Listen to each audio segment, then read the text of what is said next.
Okay.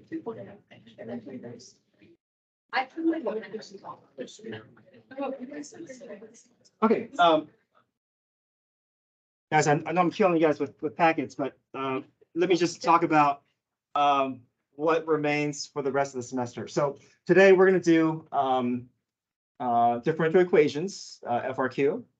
And so that will be part of the FRQ quiz next week. So we'll start our quiz review tomorrow, and then quiz review Monday, and I'll have a morning help session Tuesday, and it'll just be 2 FRQs. You have Riemann sums, you have differential equations. You can use your calculator, and I'll give you a formula sheet. Okay. Now after this, there's also packet 4. I'll give you packet 4 the day after the quiz on Wednesdays. Okay. Now, what I just handed you is packet 6. Okay, so if you look on the end of your, assessment 2, we're going to be done with this by Tuesday. But to prepare for assessment 3, I'll give you guys packet 4, and that's going to be where multiple choice split into 2 days. Okay, I gave you guys a take home for the FRQ for 2016-2022. There's no due date for that, or there's no deadline for that. You can just show that to me by end of the school year. Same thing with this new packet, which is a series of multiple choice tests, and that is also due at the end of the school year. Okay, so the only packet that you don't have yet is packet number 4, and that is for assessment 3 with the multiple choice test. Okay.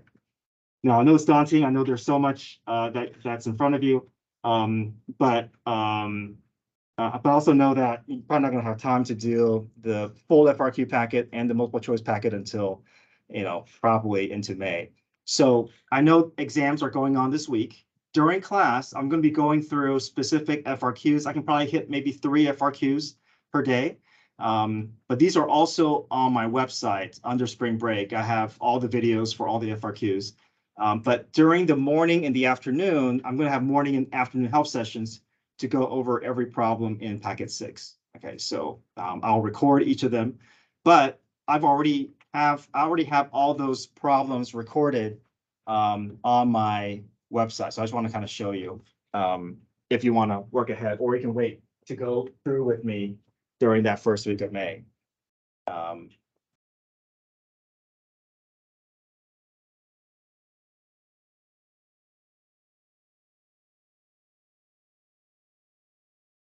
So my website, I figured that we're probably not going to have time to even have, be able to make much progress on this until closer to May. But the weekend before spring break, a weekend before your AP exam, I have it under May 6th.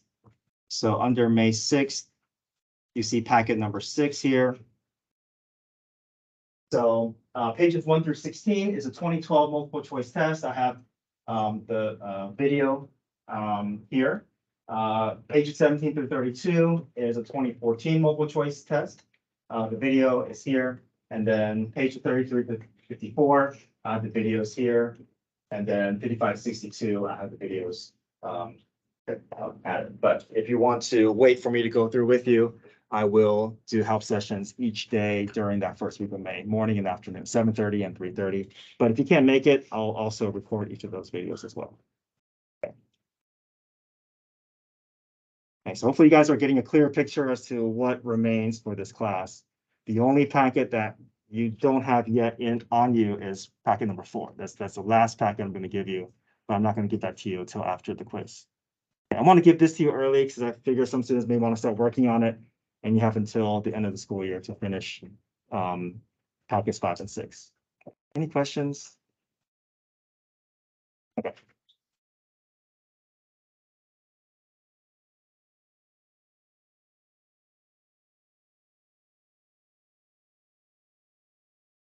All right, let's go to packet 3 and continue working through this.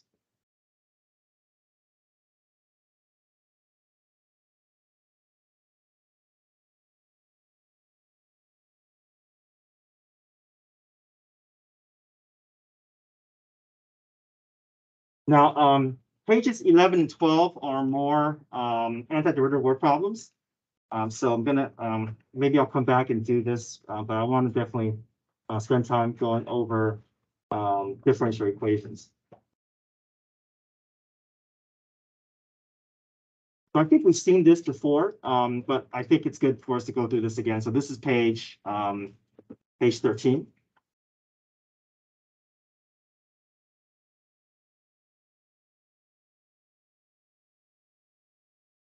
All right, so we see that at the beginning of 2010, a landfill contains 1,400 tons of solid waste. The increasing function W models the total amount of solid waste stored at the landfill. Planners estimate that W will satisfy the differential equation, dW dt, for the next 20 years. W is measured in tons.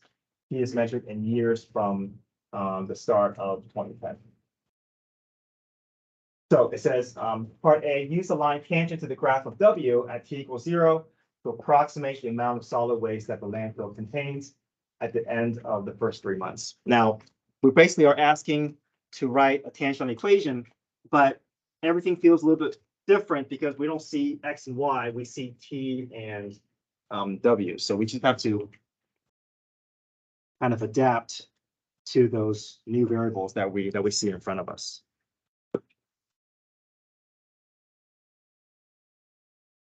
So normally we have order pairs as X and Y, but not in this case. In this case, it's going to be T being your quote unquote X and W being your quote unquote Y.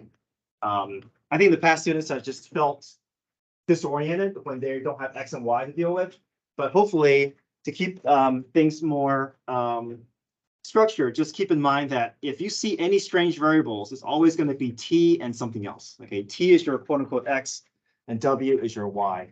Typically they do T and they use variable T when it's like a word problem format, where there's like time involved and so so you have to understand that everything that you see involving T is your X, everything that you see involving W is your Y. Okay, so let's find our order pair.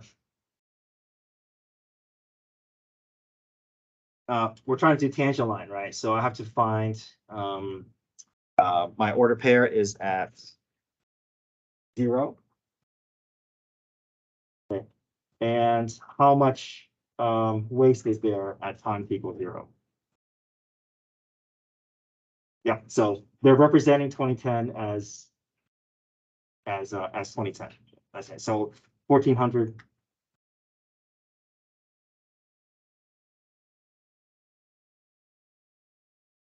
Okay, now I want to find the slope. Okay, at t equals 0 because we want to create that tangent line equation at 0. So I can plug this order pair into what to get my slope? dW dt, right? This is my slope formula. This is my W prime. Okay.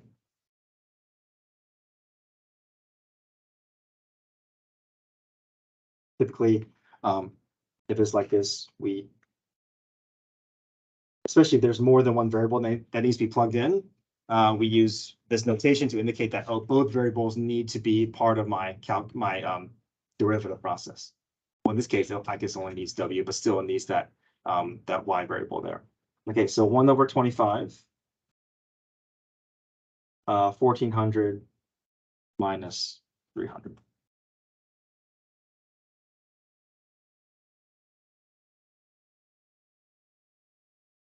Okay, that's my slope. Now, typically, I know we're used to seeing this equation, but we need to adapt our linear equation form, right? Instead of y minus y1, it needs to be what? Yeah, w minus w1. And then the slope will remain slope, and instead of x minus x1, it's going to be t minus t sub 1. So the replacements that we're going to make is our t1, w1, and our m, just like how we normally would if it was our tangent line equation, right? So we just have to make that adjustment. It's the same equation, we just have to get used to the fact that we're dealing with different variables. Okay, so then our tangent line equation, w minus 1,400 equals the slope, 44, t minus 0. This is our tangent line equation.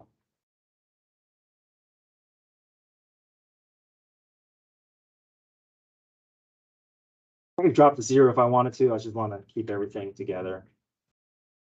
Now, it's asking for us to do tangent line approximation.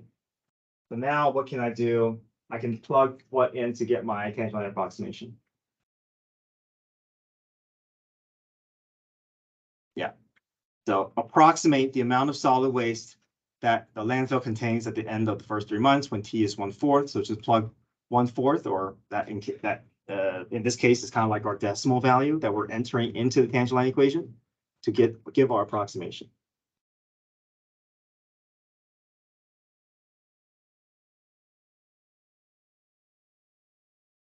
So we plug 1/4 into our tangent line equation, and 44 times 1/4 is 11. 11 plus 1400 is 1411.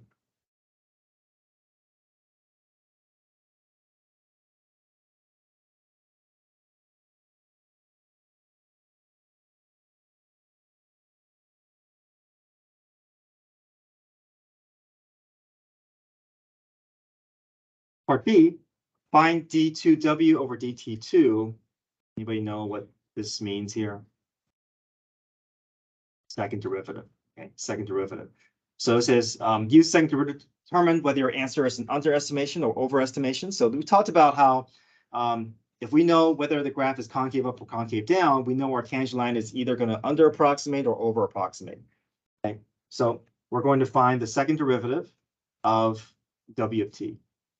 Okay. So let's split this up so that makes it a little bit easier for us to find the derivative. Okay, so let me write dw dt for part B here. Okay, so part B, we start with dw dt is equal to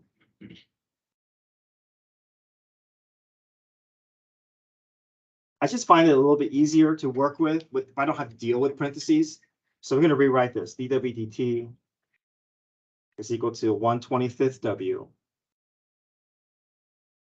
minus 300 over 25.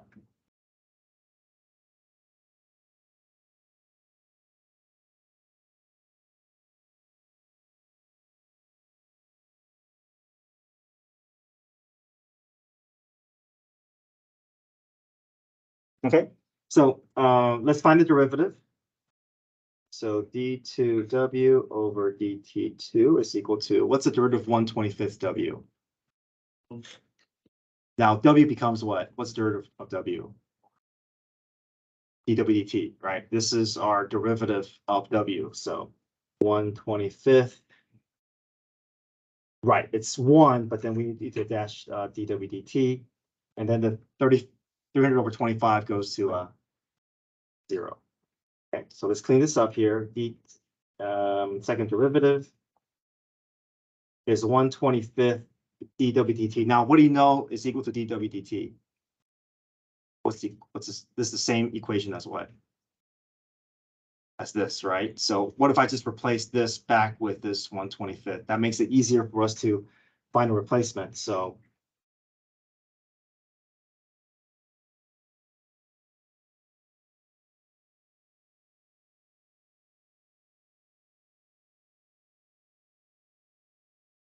you guys see that?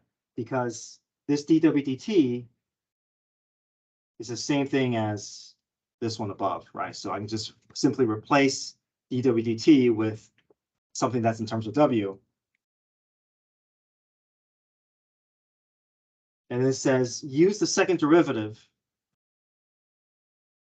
to determine whether your answer is an under or over approximation. So if I plug in 1/4,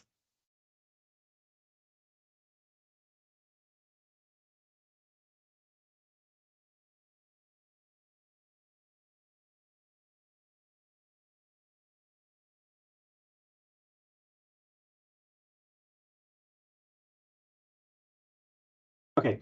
Well, we know that W is already going to be a positive value, right? Or it's going to be a value greater than 300 since we're starting off with 1400 and the waste is going to continue growing. So we know this is definitely always going to be positive.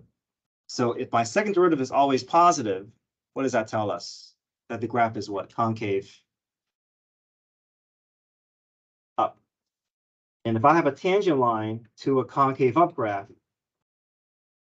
anything that is on the tangent line is going to be what? Under or over approximation.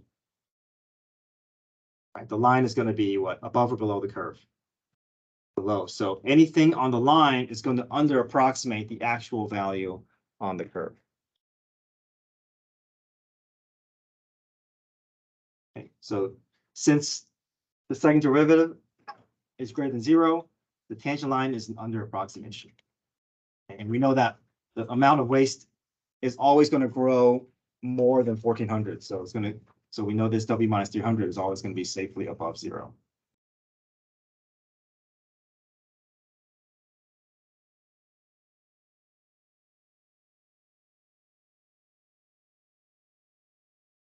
Okay, so now part C is this differential equation portion, okay, where we have to separate the variables. Instead of y's on the left, x's on the right, it's going to be w's on the left, p's on the right.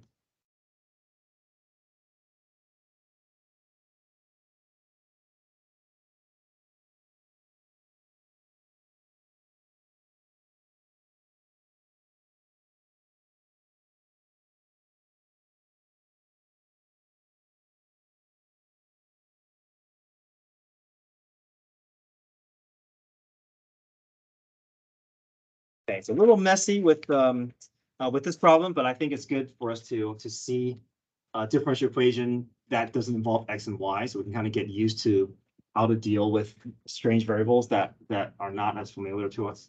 Okay, so now part C. Find a particular solution given a differential equation. So we have dw dt.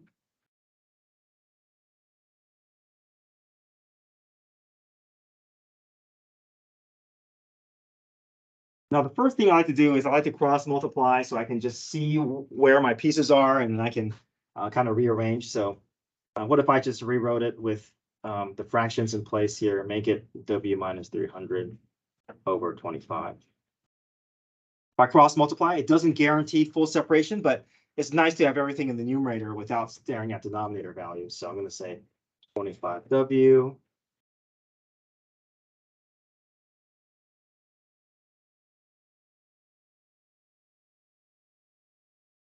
So we have to move some things, right? Now, what do you see is out of place?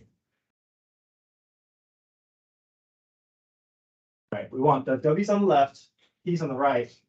So this W minus 300 should be where? On the left. Can I just put it up here in the numerator? It needs to be in the denominator, right? I gotta divide this over. So when this divide this over, I need to be in the denominator. Okay, what else could we also move? 25. Now, it's not wrong if you do 25 on the right, on the left side, but eventually we're trying to solve for W. So anything that I can move to the right side that doesn't have to be on the left side, I want to go ahead and do that. Okay, so we'll divide that. So I'm going to do I'm going to move two things at once. Okay, I'm going to move this 25 to the denominator on the right side, and I'm also going to move this W minus 300 in the denominator on the left side. So I'm just going to make them swap places and be in the denominator.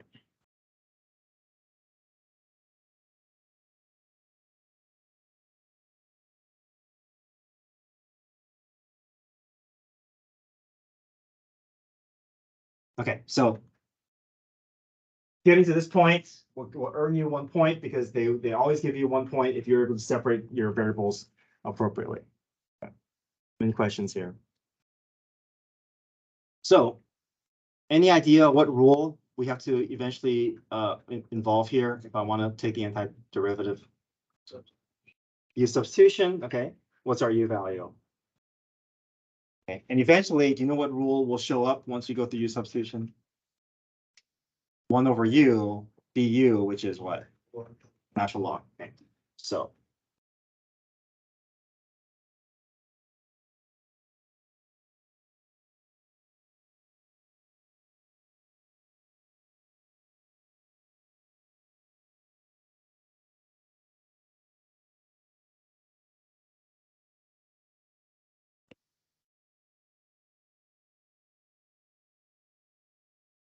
And if I push that 25 out in front, really it's just the integral of 1 dt, right? What's the integral of 1 dt?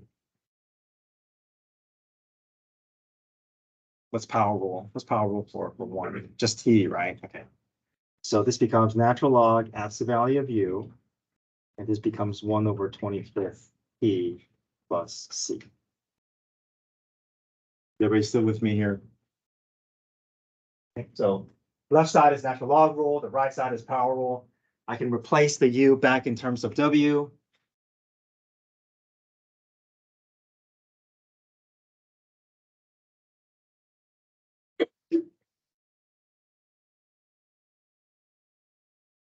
Okay, so the calculus is done. Now we have 2 things left to do. We got to solve for w, and we have to find what also solve for what? C, right? That C value is still missing. We still need to figure out what that C value is. I'm going to just go ahead and see if I can get W by itself first, and then I can solve for C. So, all right, I want to solve for W. W is stuck inside natural log. What can I do to both sides to release that W? Raise both sides with what? That's the base. E. E in natural log cancels out.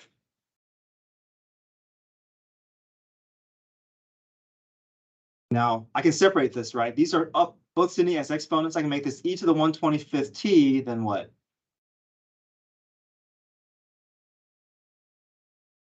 So remember this rule here. If I have a to the m plus n, I can separate this into a to the m what?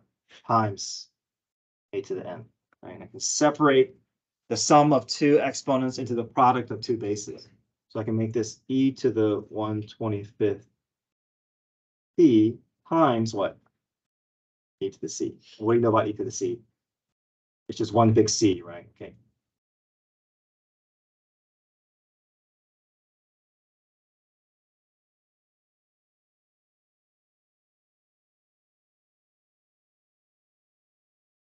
Okay, the absolute value can drop because the c will absorb the plus or minus that comes from it.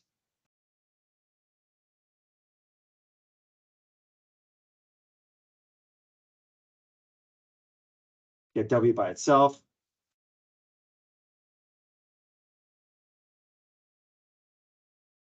And so now there's one more thing we need to do and to solve. That's to solve for c.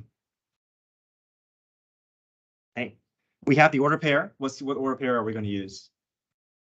Yeah, 0, 1400, right? So 0, 1400. 0 plugs in for P, 1400 plugs in for W. Yep. So we just have to kind of get used to the fact that I know it's easier with Y and X, but just keep reminding yourself, okay, T is my X and whatever variable I don't recognize, that's my Y. Right, the goal is to solve for C. Once we solve for C, then we can rewrite the equation with this with the C replaced with a number.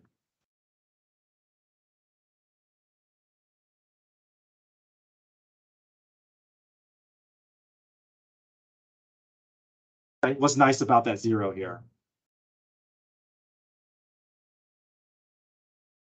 The exponent turns into 0. E to the 0 is 1, so that just leaves me with C, right? So subtract 300 from both sides. What's 1400 minus 300?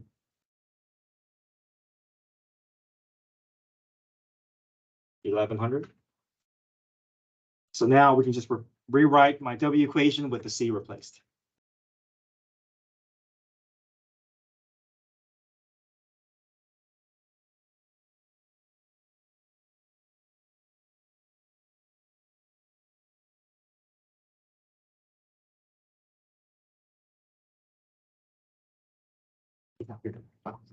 Appreciate it. Okay,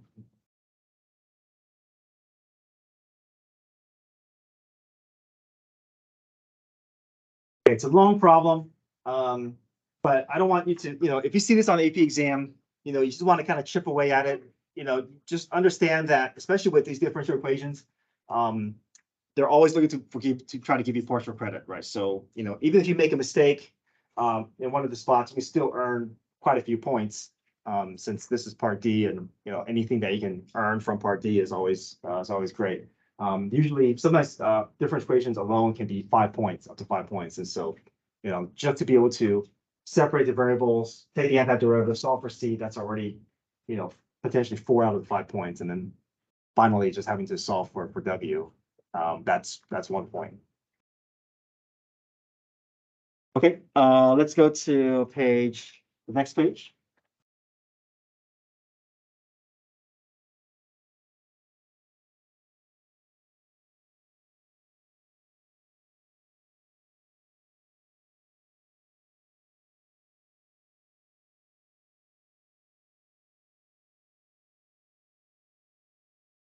Okay.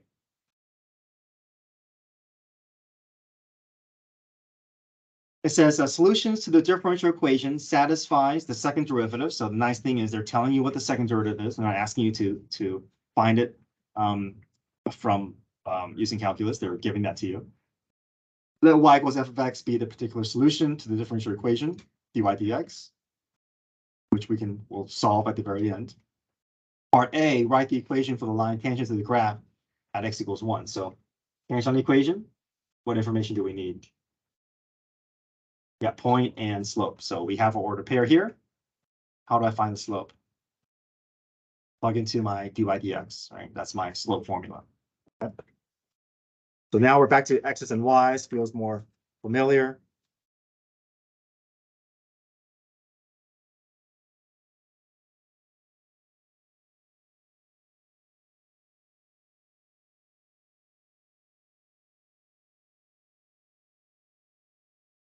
Plug order pair 1, 2 into my slope formula. 1 in for x, 2 in for y.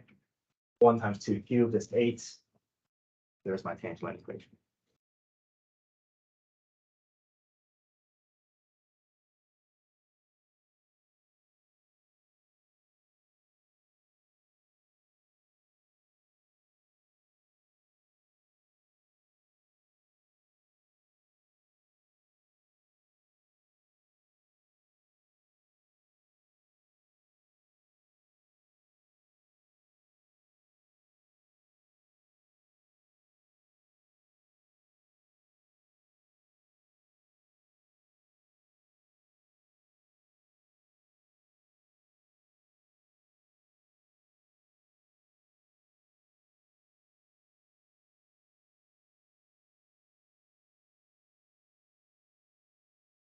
Okay, part B, use the tangent line equation from part A to approximate f of 1.1. So simply put 1.1 in. So it tells us, is the approximation greater or less than the actual value? Well, this goes back to what we talked about before, right? What information can we try to gather if we want to decide whether a tangent line is under approximation or over approximation? Decide whether we have concave up or concave down. Is there a quick way for us to find either concave up or concave down? Plug into the what? Second derivative, right? So if you enter your order pair into the second derivative, that will tell you positive or negative. So if I plug my order pair,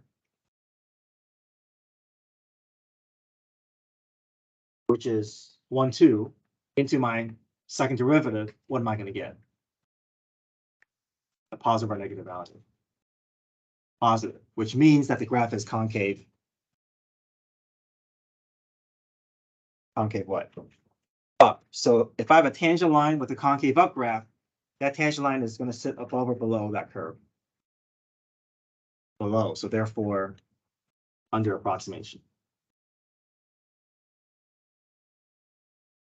Again, there's no need to memorize this, right? If you know what concave up looks like and you draw a tangent line, you can clearly see that no matter where you draw that tangent line, it's always going to sit below that graph.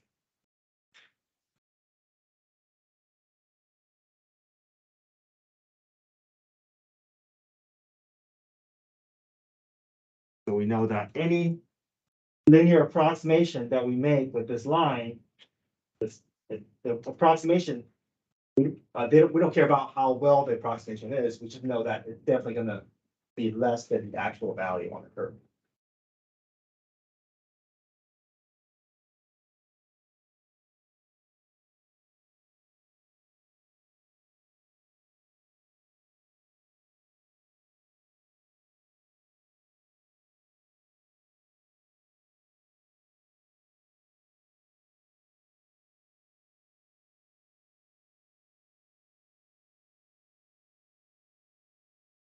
Okay, last part C.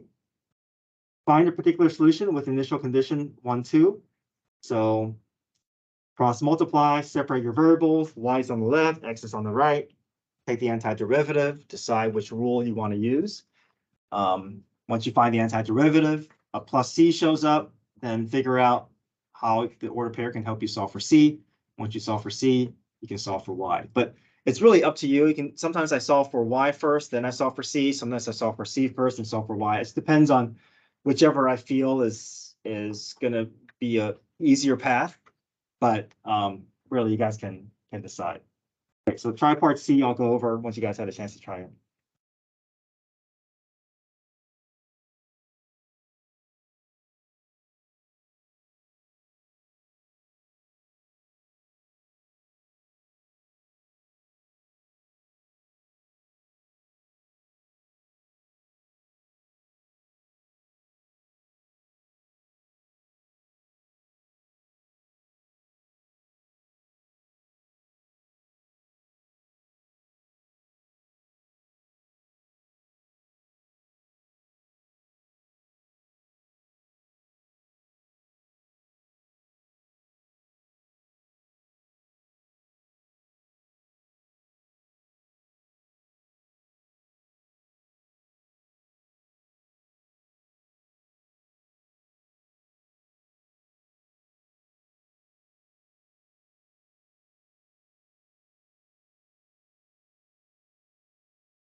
Okay, so I forced that right side to have a 1 in the denominator, cross multiplied. And I saw that I still have something a little bit out of place, even with everything in the numerator. A y cubed is one that's out of place, so I divide both sides by y cubed. But can I do natural log rule with this? I know I see the variable in the denominator, but you only do natural log if that variable is raised to what power? First power, right? Any other power, you got to bring it up and go through power. So once that y comes up, it becomes power rule. The right side is also power rule. Once I go through power rule, y to the -2 over -2 equals x squared over 2 plus c. I just want to clean this up so I don't have to deal with such a messy left side. So if I multiply everything through by -2, I get y to -2 equals -x squared, and then minus 2c, but I know that c will just absorb any constant, so I'm just going to leave that like a plus c. Clean this up a little bit. 1 over y squared equals -x squared plus c. I feel like this is an easy spot for me to solve for c because this equation doesn't look too complicated. So if I can plug one order pair 1, 2, I can quickly solve for c. Once I solve for c, then I have to make sure I insert c back where I started making that substitution. And once I'm here, then algebraically, I'm just trying to figure out a way to get y by itself. So if I cross multiply, or I can, I found common denominators here first, cross multiply, or basically I flip. You can flip both sides if both sides are showing one fraction. So y squared over 1 is equal to 4 over negative 4y squared plus 5. Take the square roots, plus or minus square roots. These are two solutions here. So anytime I'm dealing with plus or minus square root, how do I know which one to choose?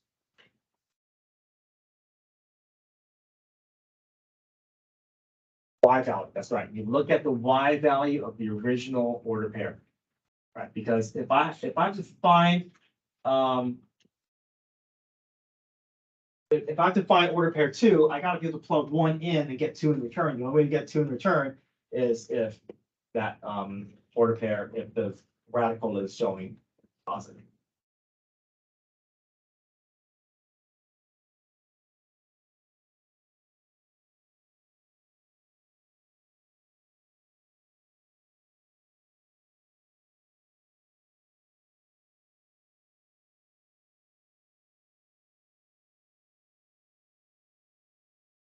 Okay, let's see if we can go back and make some progress with 11 and 12. Might as well take the time that we have to finish up make progress in our homework.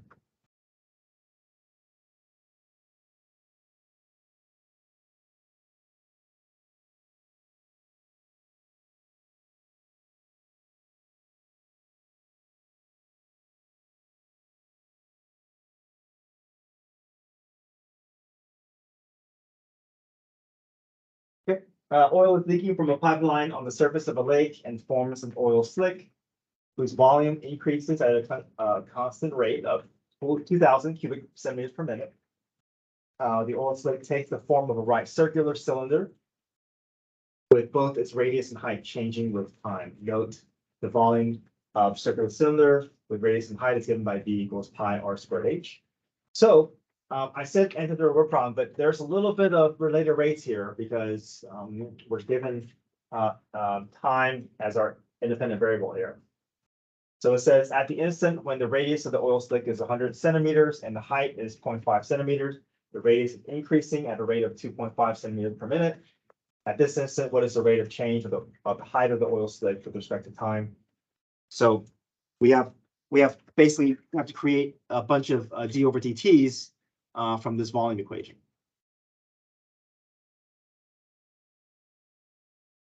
Now they're giving us a ton of information here. So that means first of all, there's no similar triangles, right? This is not a cone, this is a cylinder. But we can't replace the height or the radius with a number because they're saying here, they're telling us that the radius is changing. So this oil slick takes on the shape, but everything is expanding. Okay, so this cylinder is expanding in both its width and its height. So, but however, it's okay because they give us a ton of information so we can find the derivative and just make sure that we keep track of all of our derivatives, all of our variables here. But if I want to find the derivative,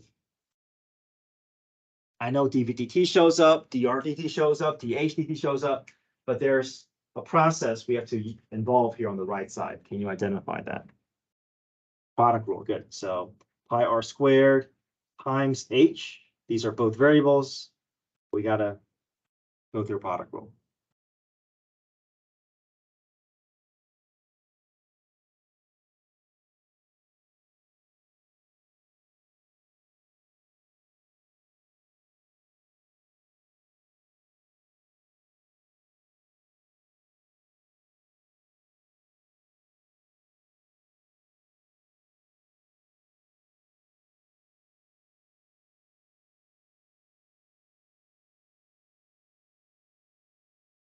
So pi r squared becomes 2 pi r dr dt. Well, first off, v becomes dv dt. G is the original h function, no changes there. Plus f, no changes, but then h becomes 1 dh dt.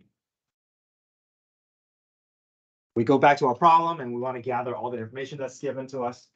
R is 100, h is 0.5, dr dt is 2.5, dv dt is 2,000 cubic centimeters per minute, dh dt is the unknown. Everything is increasing, so we'll keep everything positive. dr dt is positive, so is dv dt. And the rest is just calculator work, entering in and trying to numerically solve for dh dt.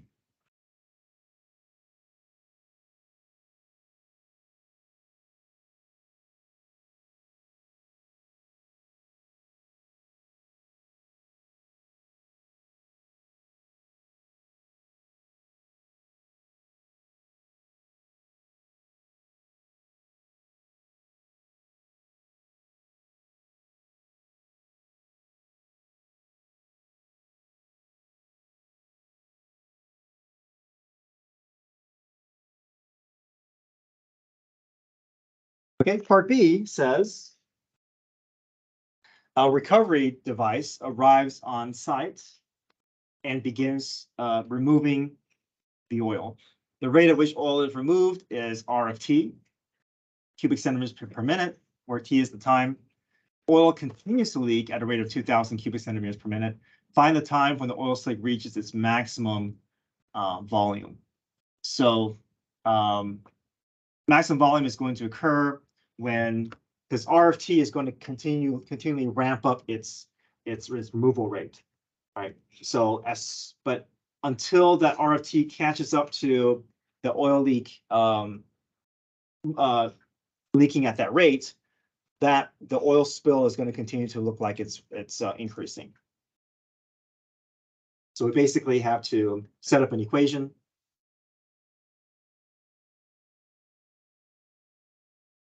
Okay, the rate of change of volume is going to be the rate at which the oil is being added to the lake minus the rate removed from the lake. Okay. And as long as that 400 root T is a small value, we expect that rate, that volume of the oil spill to continue increasing, because that 2,000 is going to continue to add 2,000 cubic centimeters per minute. Right, so waiting for that 400 root T to catch up. So we know that the maximum is going to occur when dV/dt is equal to what? And so here's 2,000, right? And it'll continue to increase until that 400 root T reaches the same value as 2,000. So that's when dV/dt is what? 0, right? So as soon as the 400 root T overtakes 2,000, that's when that oil spill is going to will begin to shrink, right? But until that 400 root T shows up to that 2,000, that volume is going to continue increasing. So the maximum that the oil spill is going to take is when dV/dt is equal to 0. So we can just set dV/dt equal to 0 and then solve for T.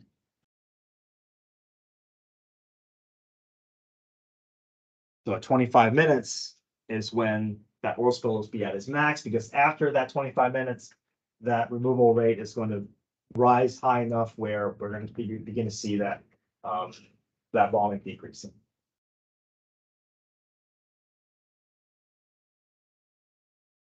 And then finally, it says this is where the anti-derivative problem form comes in.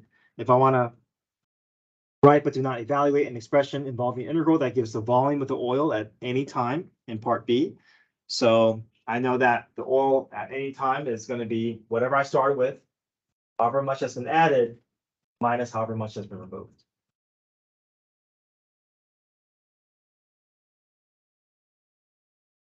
So basically went through 3 problems. I'll check pages